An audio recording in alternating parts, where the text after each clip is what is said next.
អ្វីដែលបងប្អូនប្រិមិត្តទន្ទឹងរង់ចាំបានឈានមកដល់ហើយបងប្អូនប្រិមិត្តយើងស្វាគមន៍បងប្អូនប្រិមិត្តដែលស្នេហាវិស័យកីឡាបាល់ទាត់ឥឡូវនេះ FIFA World Cup បានឈានចូលមកដល់ហើយគឺការប្រកួតបើកឆាកនៅថ្ងៃទី11ខែមិថុនាឆ្នាំ2026ហើយបញ្ចប់ទៅវិញនៅថ្ងៃទី19ខែកក្កដាឆ្នាំ2026គឺមានប្រទេសចំនួន3ដែលជាម្ចាស់ផ្ទះមានមេស៊ីកូកាណាដានិងសហរដ្ឋអាមេរិកប្រទេសទាំង3នេះគឺមាន16ទីក្រុងដែលគេប្រកួតដែលយកទីលាន16ទីក្រុងធ្វើជាកន្លែងនៃការប្រារព្ធពិធីពានរង្វាន់ FIFA World Cup ឆ្នាំ2026កាលឆ្នាំ2022ម្ចាស់ពានរង្វាន់ FIFA World Cup គឺអាសង់ទីនជាអ្នកគ្រប់គ្រងនៃជើងឯកហើយរហូតមកដល់ឆ្នាំ2026នេះគឺយើងអត់ទាន់ដឹងថាប្រទេសណានឹងក្លាយជាម្ចាស់ពានរង្វាន់ FIFA World Cup ឆ្នាំ2026នោះទេព្រឹត្តិការណ៍ដ៏ធំមួយនេះគឺរយៈពេល4ឆ្នាំមានម្ដងបងប្អូនប្រិមិត្តយើងប្រជាជនអ្នកស្នេហាវិស័យកីឡាទូទាំងពិភពលោកតែងតែទន្ទឹងរង់ចាំមើលថាពានរង្វាន់ FIFA World Cup នឹងប្រទេសមួយណាដែលក្លាយជាម្ចាស់ជើងឯកដូច្នេះហើយអ្នកគាំទ្រគឺខ្លាំងមែនទែនបងប្អូនប្រិមិត្តយើងថ្ងៃដែលគេប្រកួតបើកឆាកគឺនៅប្រទេសមិចស៊ីកូនៅថ្ងៃទី11គឺនៅទីក្រុងមេសិកផ្ទាល់តែម្ដងបងប្អូនប្រិមិត្តយើងប៉ះជាមួយនឹងអាហ្វ្រិកខាងត្បូងមេស៊ីកូក៏ខ្លាំង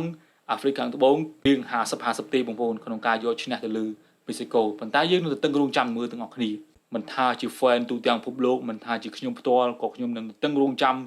នៃការប្រកួតពានរង្វាន់មួយនេះឈានមកដល់គឺរយៈពេល4ឆ្នាំម្ដងបងប្អូនប្រិមិត្តយើងគឺយូរមែនទែនដូច្នេះហើយយូរមានម្ដងទេបងប្អូនយើងអាចតឹងរង់ចាំមើលទាំងអស់គ្នាការប្រកួតនេះគឺមួយខែពេញបឹបតែម្ដងក្នុងការប្រកួតពានរង្វាន់ FIFA World Cup ឆ្នាំ2026តាមស្ថិតិនឹងការគេប៉ានប្រមាណមើលអ្នកគាំទ្រទូទាំងពិភពលោកគឺសរុបទាំងអស់ 6000 លានអ្នកបងប្អូនច្រើនមែនទែនមិនតិចនោះទេបងប្អូនប្រិយយើងក្រុមដែលគេក៏សង្កត់ឲ្យមានអ្នកសន្ទុះអ្នកគាំទ្រច្រើនមែនទែនបងប្អូនគឺមានអាសង់ទីនប៉ូទុយហ្គាល់បារាំងអង់គ្លេស